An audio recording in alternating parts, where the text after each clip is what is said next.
Olá, sejam muito bem-vindos à nossa análise de hoje. Vamos mergulhar direto num tema que com certeza já tirou o sono de muita gente. O nosso foco principal hoje é: não crie monstros que não existem. Tudo isso através das lentes do estoicismo. A gente vai explorar como essa filosofia milenária entrega ferramentas super práticas para a gente cortar de vez aquele sofrimento todo que a gente inventa na nossa própria cabeça.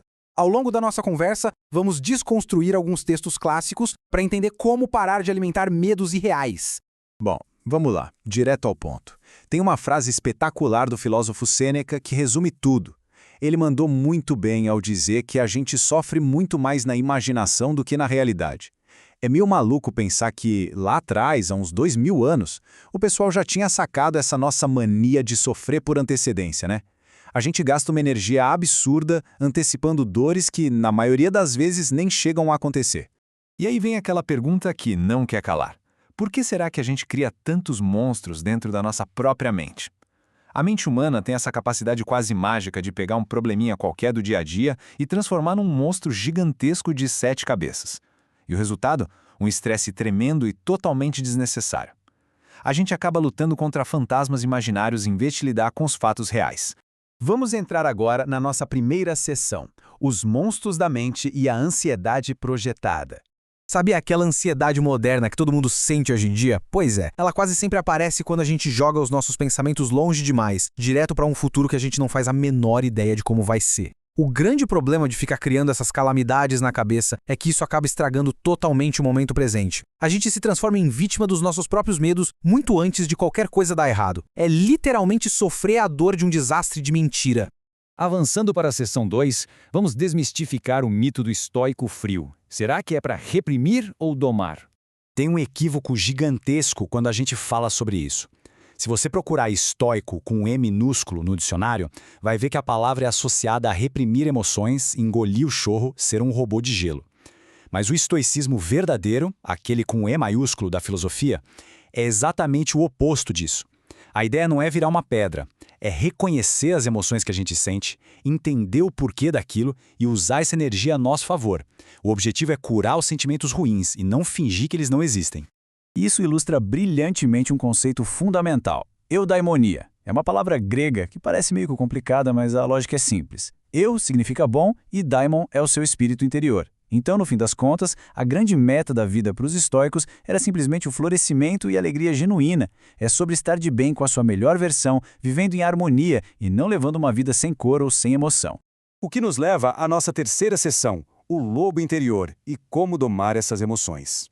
Os textos antigos trazem uma metáfora simplesmente incrível. Imagine que as nossas emoções mais intensas são como um lobo, muito forte morando dentro da gente. Não dá para simplesmente fingir que o lobo não está lá e tentar matar o lobo é impossível porque ele é parte de quem nós somos. O grande truque: treinar esse lobo. A gente pode se capacitar para agir com total calma, mesmo com a ansiedade ou a raiva puxando a coleira com força. A gente sente a emoção, claro, mas escolhe não ser arrastado por ela. Agora vamos para a sessão 4, a dicotomia do controle, mantendo o foco no que realmente importa.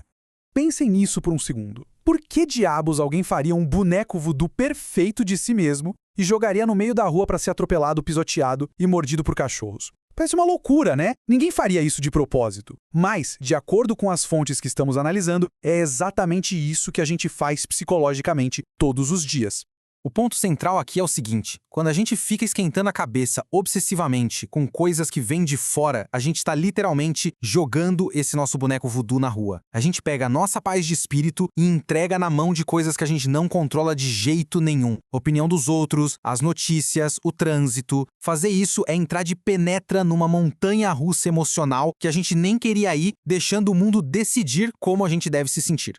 Para sair dessa armadilha, a estratégia genial deles é o que a gente pode chamar de triagem do controle. O grande segredo para blindar a nossa paz mental é focar com tudo na primeira categoria, nossos pensamentos, nossas atitudes, nossos valores. E tão importante quanto ignorar completamente a segunda categoria, tudo aquilo que foge da nossa influência. Quando a gente internaliza os nossos objetivos, a gente se liberta daquele peso enorme de tentar mudar o incontrolável. Chegamos na sessão 5. A mente preparada. A arte de prever o pior. Não tem como fugir. A vida vai colocar obstáculos na nossa frente. Pode ser uma coisinha boba, tipo aquela caneca favorita que espatifa no chão ou a chuva que acaba com o passeio do final de semana. Mas também vão ter os momentos realmente pesados, como perder um emprego ou ver pessoas que a gente ama partirem. A filosofia bate muito na tecla de que os baques da vida machucam muito mais quem passa o tempo todo esperando que as coisas sejam sempre um mar de rosas. Por isso que existe a visualização negativa. É um conceito contraintuitivo, mas que muda tudo. Em vez de ser pego totalmente de calças curtas, a gente tira pequenos momentos do dia para pensar no pior cenário possível.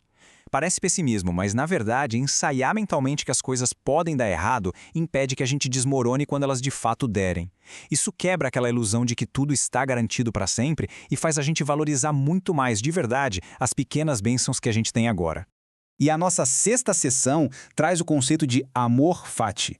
Aceite o destino. Tem uma imagem clássica que explica isso melhor que qualquer coisa. Um cachorro amarrado por uma coleira longa atrás de uma carroça em movimento. O cachorro tem basicamente duas opções. Ele pode entender que a carroça está andando, aceitar isso, trotar junto e até curtir a paisagem.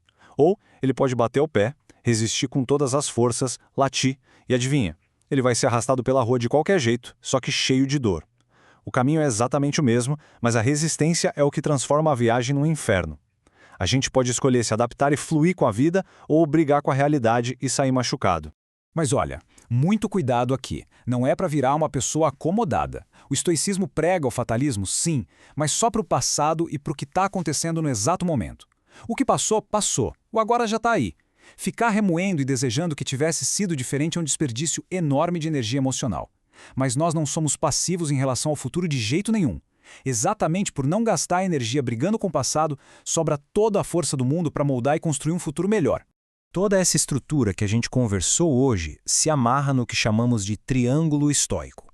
No topo está o grande prêmio, eudaimonia, aquela felicidade e paz de espírito reais.